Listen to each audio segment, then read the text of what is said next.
I'm Gabriel and welcome to Finepart. In this video I'm going to demonstrate some features and how to use our new camera system called Finecam. So this is what the camera looks like.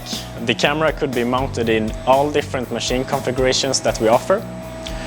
The camera itself is well protected in this nice stainless steel casing, and the protective lens is made from sapphire glass, which means you can easily run the Finecut machine with the camera still mounted without worrying about damaging the camera.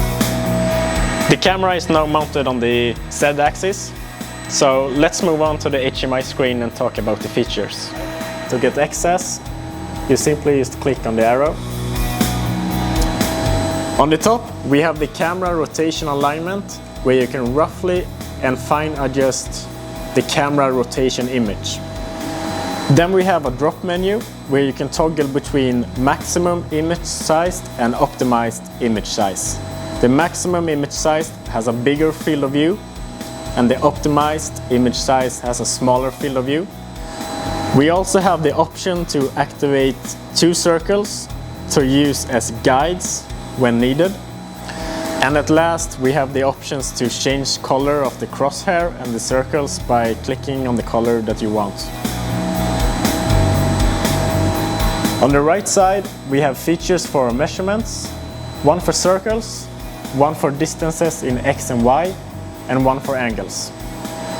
Then we have the options to measure 2 points to align your job, which I'm going to demonstrate for you later. Further up on the screen, we have the options to take pictures and to set the brightness of the built-in LED lights in the camera.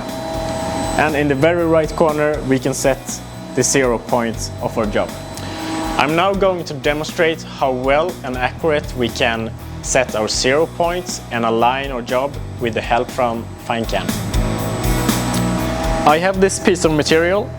The width of the slit is only slightly larger than the diameter of the focusing tube. I'm going to put this into the machine, set my 0 point for my job, and then use the alignment tool to align the job. First I need to set my 0 point.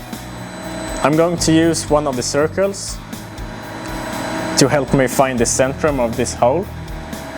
When I have found the centrum of the hole, I basically set my 0 points. Then I'm going to use the alignment tool. I'm going to select the X-axis. Then I'm going to jog all the way to the first corner.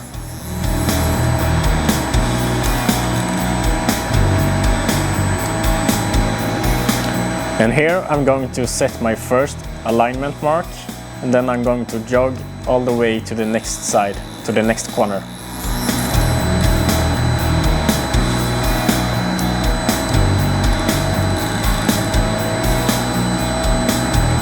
And here I'm going to put my last alignment mark, and then the application going to calculate the angular error and rotate the program to follow the contour.